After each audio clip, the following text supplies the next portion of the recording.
This time I remembered to turn on YouTube. Hello everybody and welcome to Non Sequitur News for November, what is it? 18th, 2024. It's season 3, episode 323.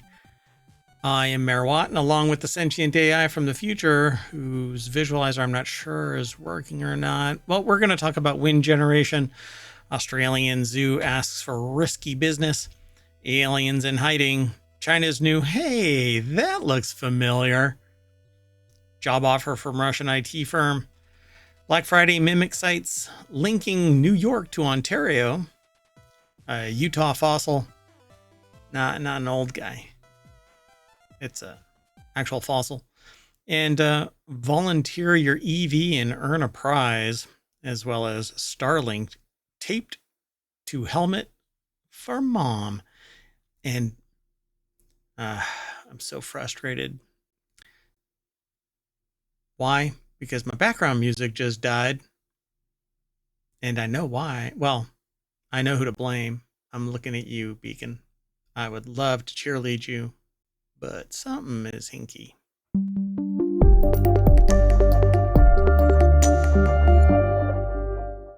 Hello, sentient AI from the future. Hello, Mayor Watt from the present. The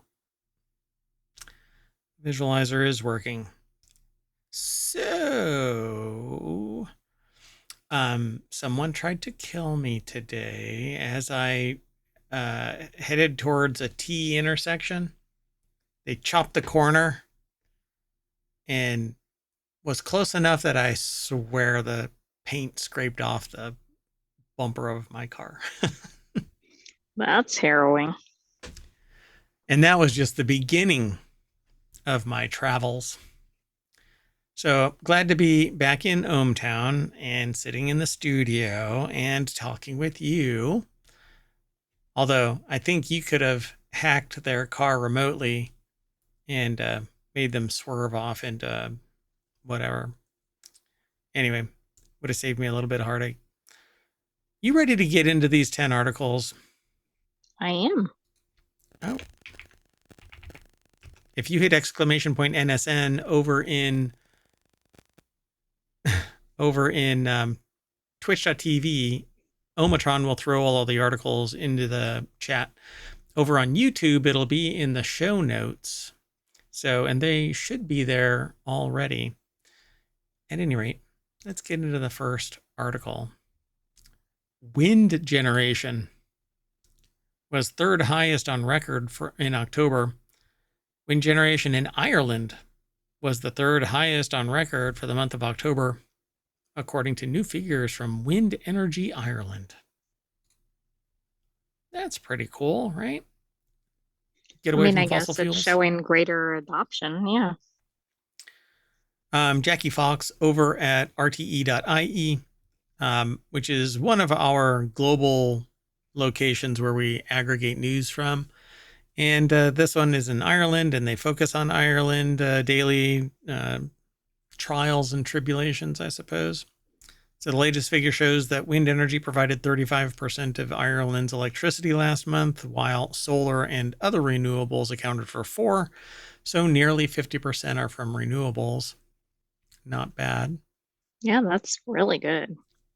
So it said that this was partly due to wind energy being lost because the electricity grid was not strong enough to carry it. So they basically say that it was expected to fall in 2024 from 2023.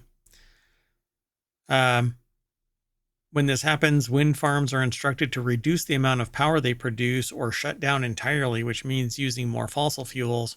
While Irish wind farms performed well in October, this year is on track with the worst on record for the amount of wind energy wasted.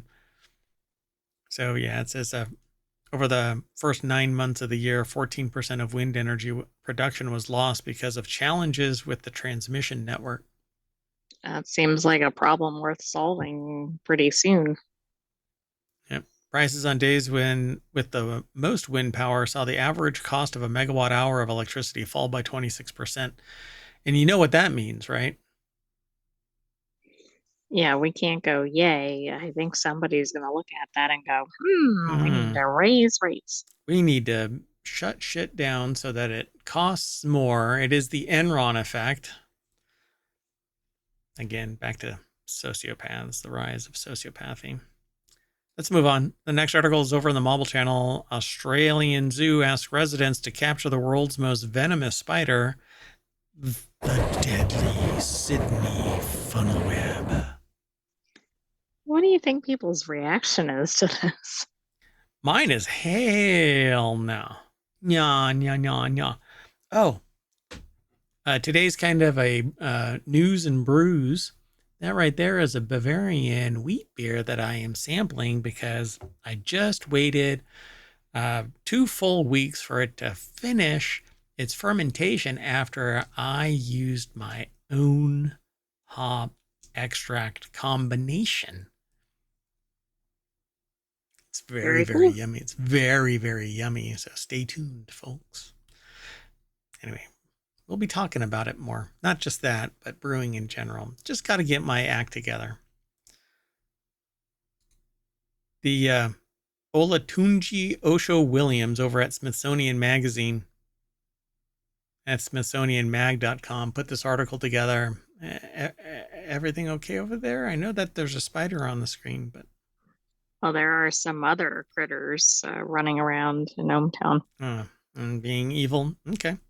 So while the quest may scare away arachnophobes, public donations of funnel webs are critical to the mission of the Australian Reptile Park, the only place in Australia that milks Sydney funnel webs, one of the most deadliest spider, the world's deadliest spiders, to create a life-saving anti-venom.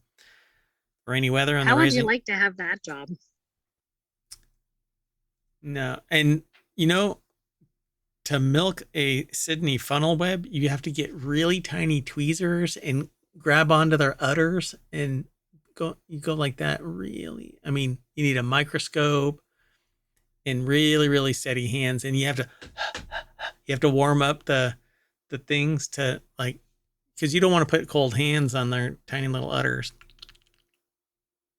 No, I anyway, don't think that's how it works. that's not how it works. I've been lied to. The internet has lied to me.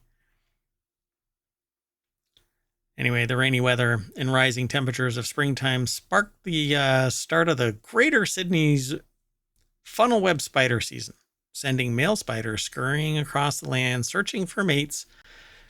Same thing happens here in ohmTown. A little bit of rain and marijuana. Never mind. So in a field demonstration video, Spider Keeper, that's their name, Spider Keeper. That's a cool job title. Why not Spider Woman? Right? I guess Spider Person. I bet they have Spider Woman like memorabilia and stuff around their office. Spider Monger? Is that a like a cheesemonger or a what are the other mongers? There's cheesemonger. There's a bunch of mongers, That's right? the only monger I can think of. Really? Salami monger? There isn't a salami monger? A pizza monger? If I really know a lot about pizza, am I a pizza monger? I don't think Let's see. so. Hold on a second. We're gonna dig deep tonight. Mongers of the world. Let's see. Are there? Oh, there's pearl mongers. Wait, is that? Oh, that's for Perl programmers. Okay. While I you're don't know. looking for mongers, they want you to not only collect a spider, they want you to collect a mama spider and the egg sac. Oh, hell no. What could be worse than a protective mother spider? No, no, no, no, no. But I do hear that they taste like licorice. Look at the fangs on that thing. Look at that. I don't think those are Look fangs. at that picture. I mean, I'm sure the perspective can be off, but the person behind it compared to the spider is a little alarming. Australian reptile park spider expert Rob Porter milks a male Sydney funnel web spider to create anti-venom. Well, back to the story. Spider keeper Emma Tenney explains how to safely collect Sydney funnel web egg sacs as well as the mother guarding her babies. I know how to do it. Don't. Well, that would be the safest way, right? To safely collect her, what you need is a jar she can't climb out of and a long spoon she can't climb. The hell? How do you Is find this that like out? the cheetah myth? Like, oh, they don't like water until they do. Yeah, exactly. Yeah, until one of them runs fast enough and eats your face. So yeah, okay. At least one of 36 spider or species of funnel web spiders that live throughout Australia. Their arachnids are named after the shape of their webs, which emanate from a sheltered burrow underneath rocks and logs, and creating silk trip lines that alert the spiders of prey and mates in danger. And while several species are known for their toxicity, male Atrax robustus, which is my stage name, my drag name. There you go. Are likely responsible for all 13 recorded deaths from funnel webs, as well as several other life-threatening bites. This thing was the antivenom was created in 1981, and there have been 0 fatalities from Sydney funnel web spider bites, according to the University of Melbourne's School of Biomedical Sciences. Now, you get bit by one of these, or not bit, stung, envenomed. So if you get envenomed by one of these, you probably want to be dead. That's true. But this Um, is pretty spectacular that they've spared any fatalities. so venom milking program has been helping to produce doses of life-saving venom or serum. How much does this cost?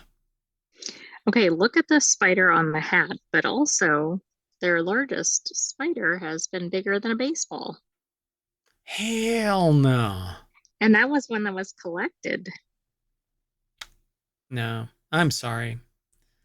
You know, Thanos should have snapped his fingers and taken funnel web spiders off the map. That is bananas.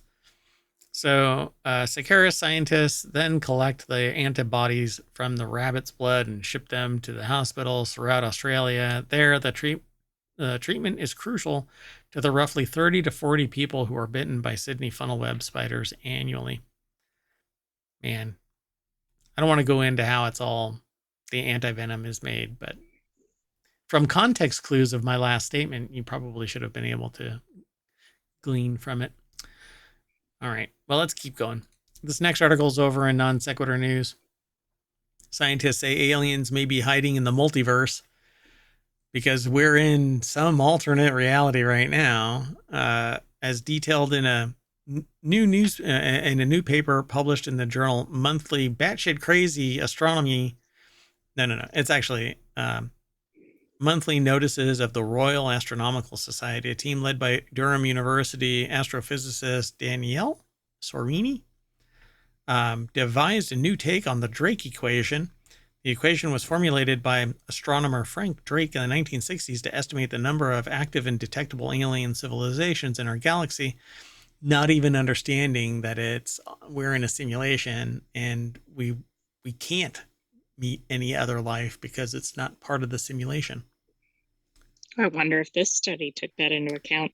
My fingers turn black because I am sitting here messing with a Regal sour grape candy wrapper, and now it's all over my fingers.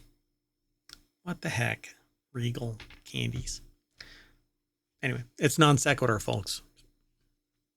That's what happens. Try to keep up. Yeah, really.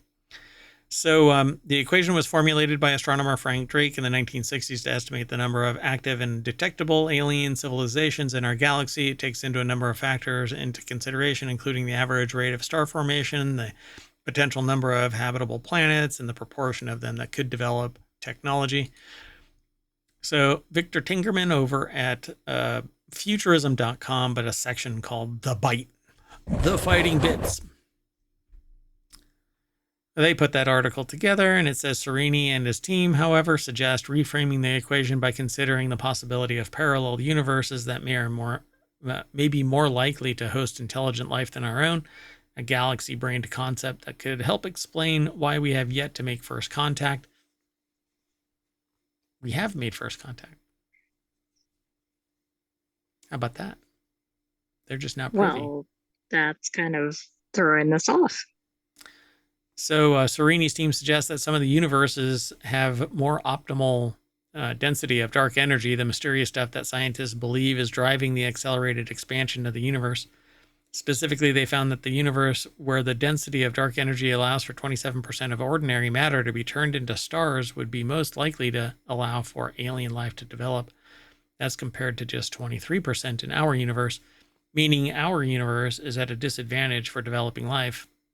Or our universe is the universe. Right. Or we can't see the aliens, or we are the aliens, or who knows. Oh, wow. Oh, that's coming from the time traveling sentient AI from the future, which is the first time anything involving time has been plopped into our stream. Oh boy, I don't know how I like this. All right. Well, so understanding dark matter and the impact on our universe is one of the biggest challenges in cosmology and fundamental physics. Sereni said the parameters that govern our universe, including the density of dark energy, could explain our own existence. Do you think they go to Chipotle and eat a burrito just like every other human? Not the aliens, this person. No, I don't think so. So they say that it'll be exciting to employ the model to explore the emergence of life across different universes and see. This is the kind of thing that's so big that you apply for grant money and you do other things while you're grinding through the grant money, because none of this is demonstrably provable in any way, shape, or form. Yeah. All right. Is it So, the equivalent of string theory? well, there was more reality based on string theory than anything so far in this. Anyway, let's keep moving. So this next article is over in Four Wheel Tech. China unveils, which is one of our shows, but it's delayed. I'll be doing a time machine episode this week. China unveils new space shuttle that totally doesn't look familiar at all, which is something that we've been kind of joking about for I don't know Yeah, that how sounds a long now. little sarcastic in the headline. No, I'm sure that this is a completely unique take. So a common saying often attributed to Oscar Wilde is that imitation is the sincerest form of flattery, that mediocrity can pay to greatness, which is funny because normally that's truncated to imitation is the sincerest form of flattery. Right. I don't think I've ever heard the full expression. No.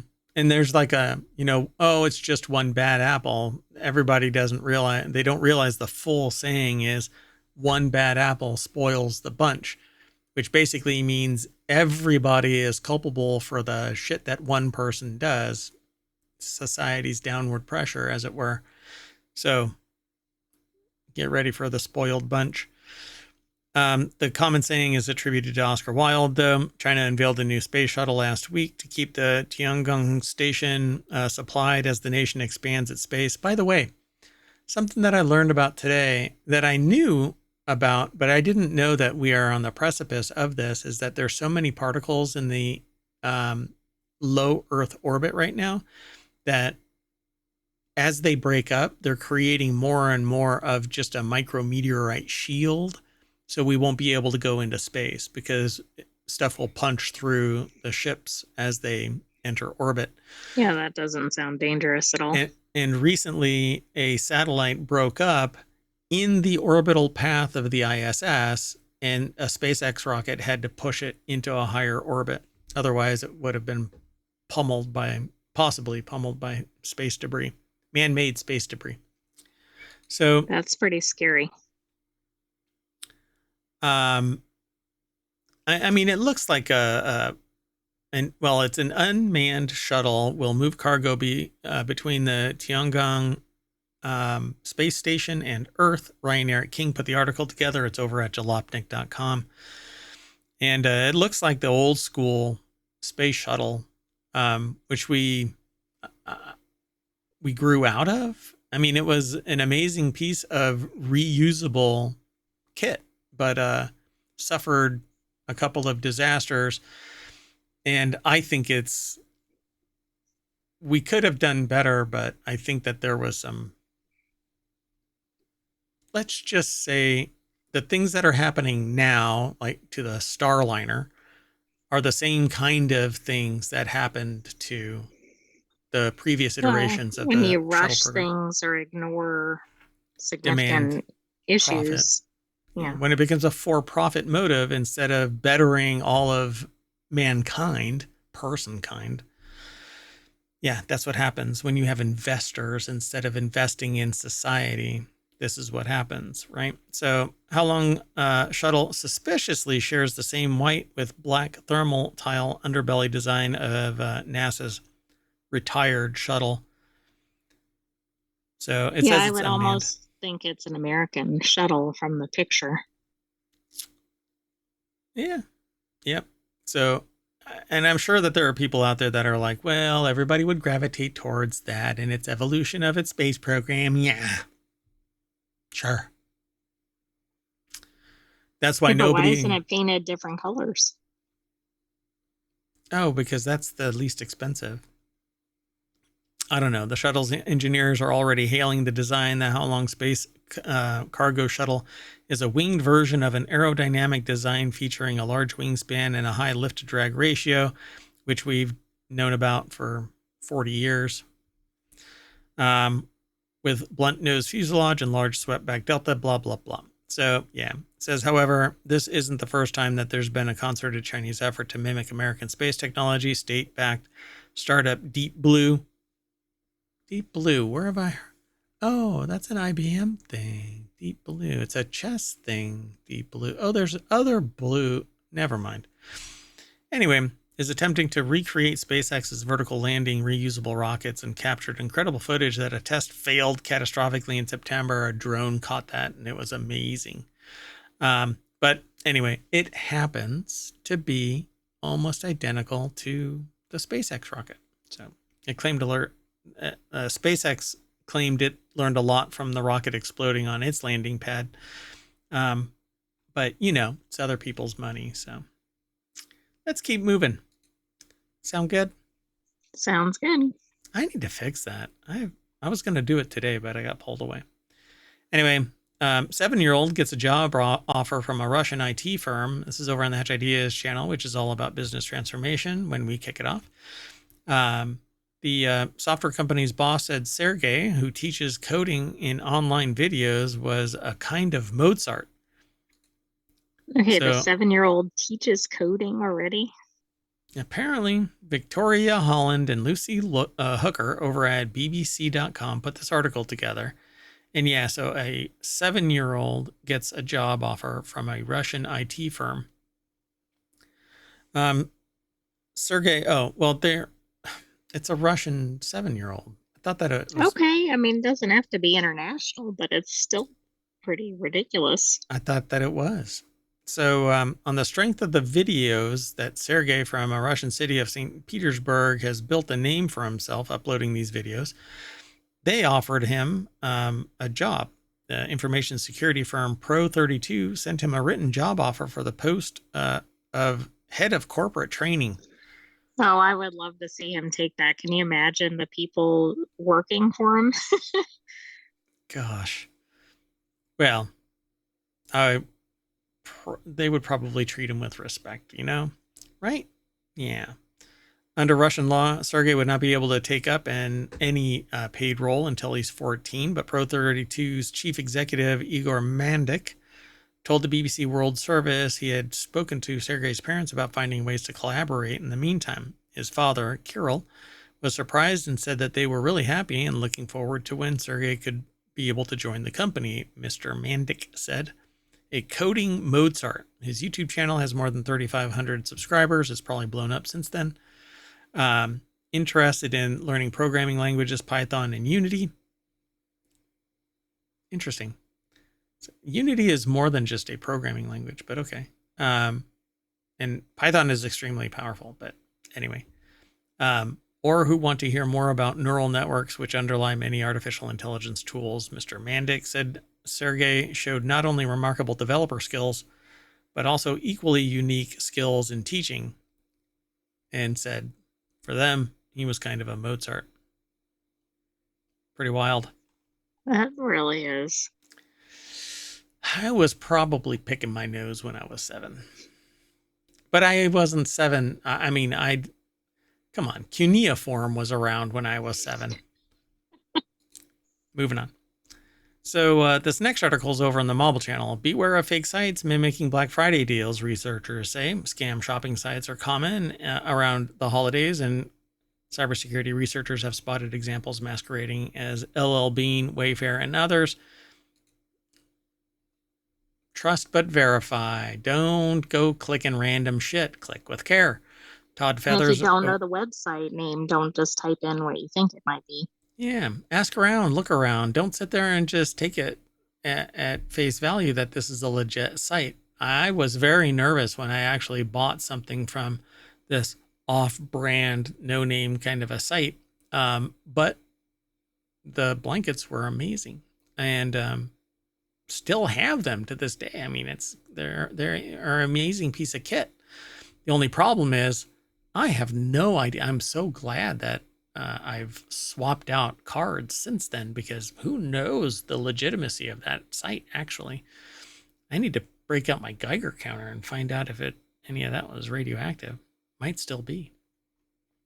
Anyway, cybersecurity researchers say that a scamming group has been operating websites advertising Black Friday deals for popular brands in order to steal shoppers' credit card information and personal details. In a new report, the firm Eclectic IQ says it believes the group behind the phishing websites, which it dubbed Silk Spectre, lures consumers in the US and Europe to websites that mimic real companies with promotions for deals up to 80% off. If it's too good to be true, trust but verify. Right. If you're getting some $1,000 item for $10, it's not legitimate. It's a lie. It's a scam. It's a scam. It's a travesty and mockery. That's right. So the campaign leveraged the heightened online shopping activity in November, the peak season for Black Friday discounts. Eclectic IQ wrote, the threat actor used fake discounted products as phishing lures to deceive victims into providing their cardholder data and personally identifiable information. So, and they have all of this stuff, names of websites, but they're off, from the name brand. So don't go to these sites. Well, right. They look wrong, right? They say Black Friday in the website, or Wayfair is misspelled. Yeah, gosh, yeah. Black Friday -shoe.top. Yeah, that's believable. Anyway, trust but verify. So use name brand mainstream sites until you can figure out if the one that you're really interested in is legit or not. It's not that hard. Trust but verify. Trust but verify, which is, anyway, how about click with care?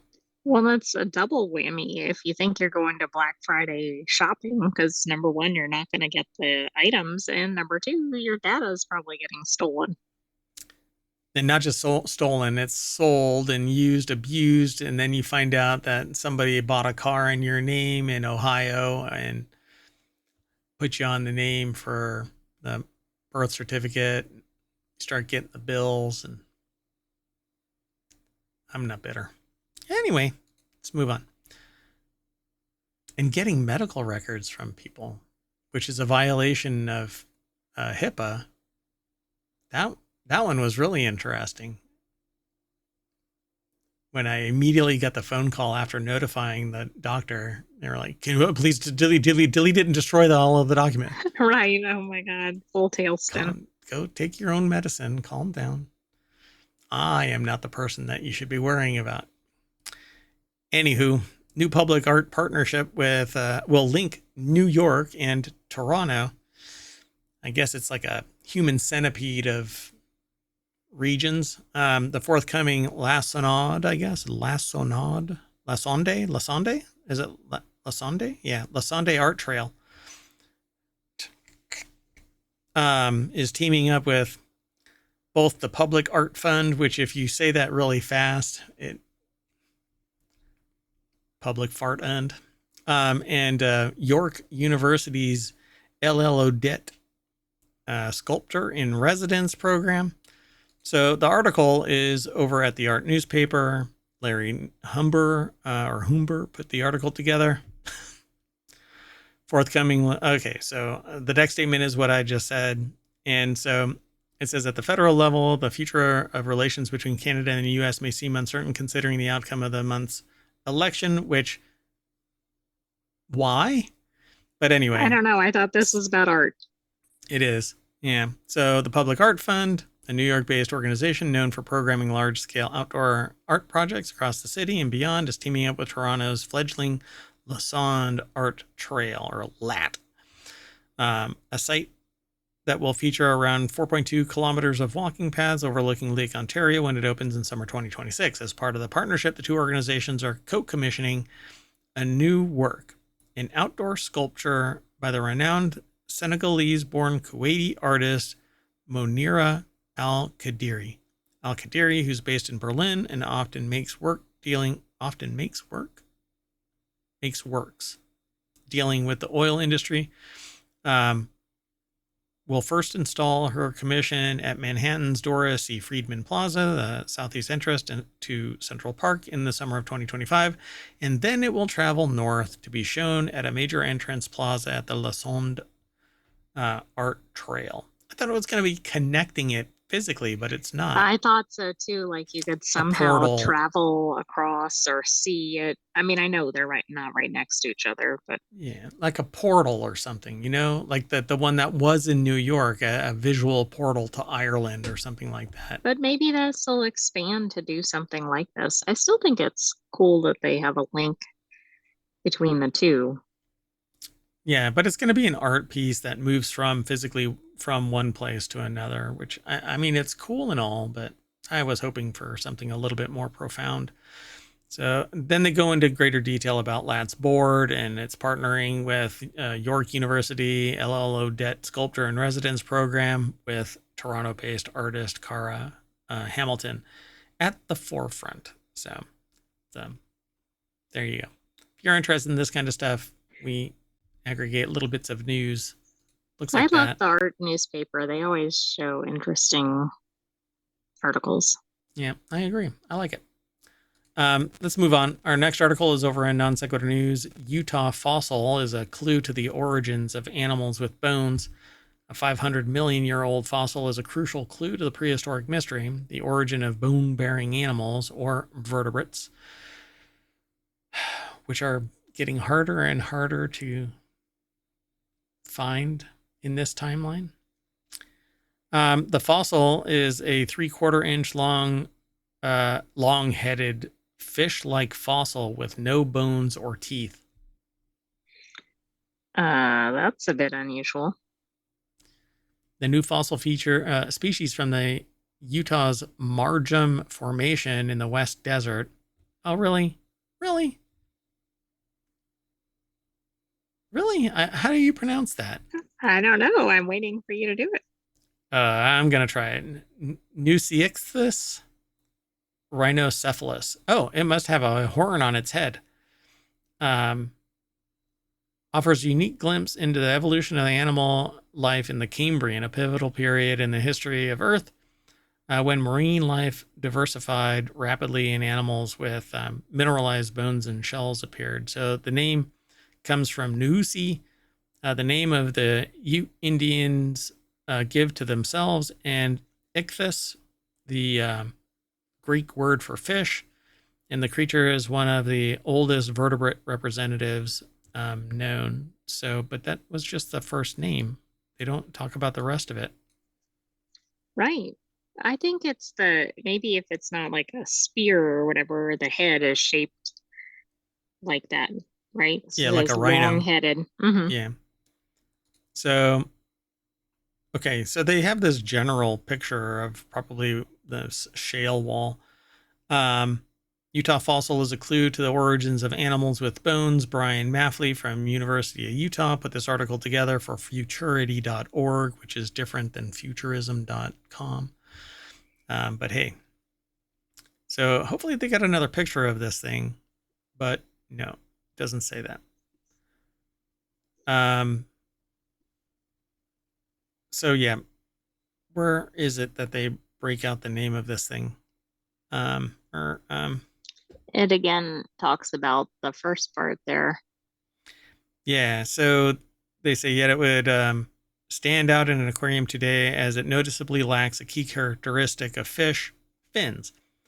The first discovery of stem group vertebrate in the western United States improved our understanding of the early history of these animals. Only 4 similar species were hitherto known. Wow, 1 in Canada, 1 in eastern U.S., and 2 in China. The jury's still out concerning the presence of fins in some of these Cambrian species. Lerose Abril explains. Fins were clearly visible in early fish fossils from China, including Millicomingia, sure. But they were conspicuously absent in the North American species. Interesting. So they say that it is just one of several thousand Cambrian fossils in the collections of the Natural History Museum of Utah. Harvard-led investigations are also ongoing in the fossil-rich Cambrian layers that yielded this new species. Both sources hold the promise of exciting discoveries from a time long past when ancestors of vertebrates, arthropods, comb jellies, tunicates, and a myriad of other... I thought it's just not a myriad. I thought it's just myriad other animals were transforming the oceans into vibrant ecosystems teeming with life. And you know why? Aliens. They're from an alternate dimension. Oh, are they part of the multiverse? They are part of the multiverse. Hey, let's move on. Sound good? Moving on. Sounds good. So the next article is over in 4-Wheel Tech. I think both of these next articles are going to be in 4-Wheel Tech. Australian company wants EV owners to volunteer their cars as generators when natural disasters hit, which I think is fine, but EV owners only have a certain amount of time. So it's not like they're hybrid vehicles where they've got a gas engine that's charging the electric componentry, and they can keep on powering that and just bring over 5-gallon jerry cans and fill it up. And right. I mean, they can only use it until they drain their battery. And then they have to go sit at a charging station for 8 hours to get back to 80%. But they have to have enough charge to get to the charging station. Which defies the logic of providing your power so your car can become a brick. And then you become one of the victims of whatever natural disaster. So vehicle to load tech, that's what it says at the beginning of this. Anyway, is going to be a game changer in emergencies. Not unless you can keep it powered a whole lot longer than what they're offering you. The ability to power things simply using your car can literally save lives depending on the situation, and one Australian company is incentivizing EV owners to share that technology with their fellow countrymen when natural disasters strike. I mean, it depends on, are they all going to be hooked up to chargers while they're doing this? But if so, do they need the cars? Well, yeah, that's it. You know, they're not going to be powered by the grid. Otherwise, you can just go, there's an outlet, dude. Right. Skip my car. Just go straight to the charger. I need to plug in now. So, Lawrence Hodge over at jalopnik.com put the article together. It says, My Car Chargers. EV team bringing their power to people in need. Given that Australia is entering summer right now and often encounters storms that affect infrastructure, these EVs could be badly needed. Interested owners can sign up through a program, and then when disaster strikes, their EVs will be brought to the affected area. Once there, My Car would give the owner a charger assignment in the affected community. After all is done, the owner simply checks out and leaves. The trial isn't available to all Australians yet. It's running from November through January November 2024 through January 2025. They left off the year here. Yeah, that made it a little confusing. And is only available to EV owners in New South Wales, Victoria, Queensland, and the Australian Capital Territory. I like the idea of this, but I'm not sure how it's going to work. Yeah, I mean, you're going to get how many hours of driving? Let's say you get 350 miles on your $200,000 car, because no one's getting 350 miles. So if your average drive is 60 miles an hour, right, you're looking at 6 hours on a good day with average, like par for the course draw. So I guess you can charge for 4 hours and then drive 2 hours to charge. Yeah, but you still have to get back. Yeah, and then you drive. I mean, you sit somewhere charging your car to 100%, which is going to take you anywhere from 6 hours for 80% to 8 hours plus for 100%. Yeah, I don't know. This is it it appeals to the person in me that says do good, but the logic side is going, this is almost an untenable position. You're not going to be able to provide a steady stream of power unless you keep on rotating EVs out. Right. I mean, if this incentivizes like faster charging or more extensive infrastructure, then maybe that'll make this more feasible, but also fix the underlying problem. And it's going to be a much harder draw from that vehicle out to the, it says to power household items. That thing's going to drain fast. What do you think you can get out of a car? Like, do you think it can power a microwave? Oh yeah, I'm sure it can. Yeah. You just, but your the uh the location has to have the ability for you to connect to it. So I don't think it's powering an entire house. You know, I think you have to plug stuff into the Right. EV. That was my point. Like, are you getting one appliance at a time? I mean, Yeah. some of these household appliances take a lot of power. Yep. All right. It's from the heart, and that's all that really matters. Let's move on. This next article is in our last article for tonight's non sequitur news. I kind of ripped through these. This one's over in 4-Wheel Tech 2. A diabetic racer tapes a Starlink to his helmet so that he can FaceTime with his mother during the Baja 1000. As one does. Hey, I got out of bed. Ben Hunter finished the 2024 Baja 1000 after sharing the ride in the number 279X Sportsman Motocross Sherco with his brother David. He rolled into the finish line with a time of 31 hours, 30 minutes, good enough for second in class. Nice. That's pretty impressive considering Hunter was hauling a bunch of extra weight. Ooh, is that... Did this person just make a mom joke about... I don't know. She said the only way I could race was if I was live streaming the whole time. Bradley Brownell put the article together for jalopnik.com, and strapped to his head is a Starlink. Wait, the Baja 1000? So Moto class with his brother David. Were there two of them and they were side by side, or... That's not clear to me. Weird. Okay, so a huge Jackery battery was duct taped to the rear fender, a SpaceX Starlink mini duct tape to his helmet, and his mother on FaceTime duct tape across his chest. Ben's mother was able to keep tabs on his progress in one of the world's biggest and most difficult off-road races. There are links to video in this. I don't do anything with the website formerly known as Twitter. And so you can follow the links through ohmTown, or just go over to jalopnik.com and find the diabetic racer that tapes their Starlink to their helmet. Very unique. Yeah. pretty cool. It's fun to see a bit of technology and ingenuity used to keep families connected during the long and arduous off-road race. Pretty much every team running Baja these days relies on Starlink tech to keep connected and allow for live streaming coverage. But you know what? Don't say anything mean.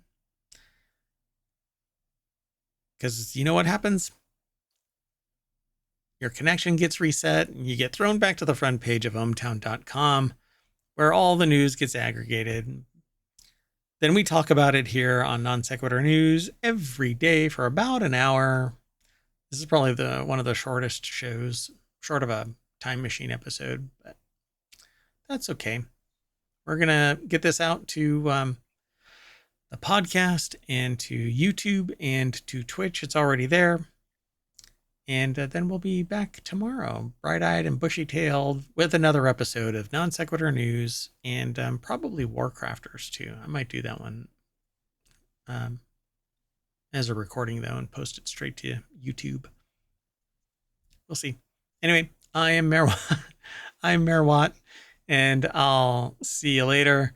The sentient AI will say something similar.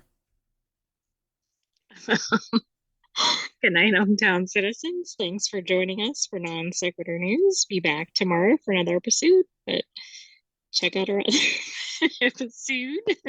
But check out our other videos that are posted, and we often have a replay going in between live episodes. That's true. I need to do that again. The other day, I actually spun up the replay for the night, and 4 minutes into the stream, power went out in the mayoral mansion, but not everywhere, only the studio. So that one was pleasant. I said, I'm just not coming back. All right. Well, we're out of here. See you tomorrow. Bye-bye.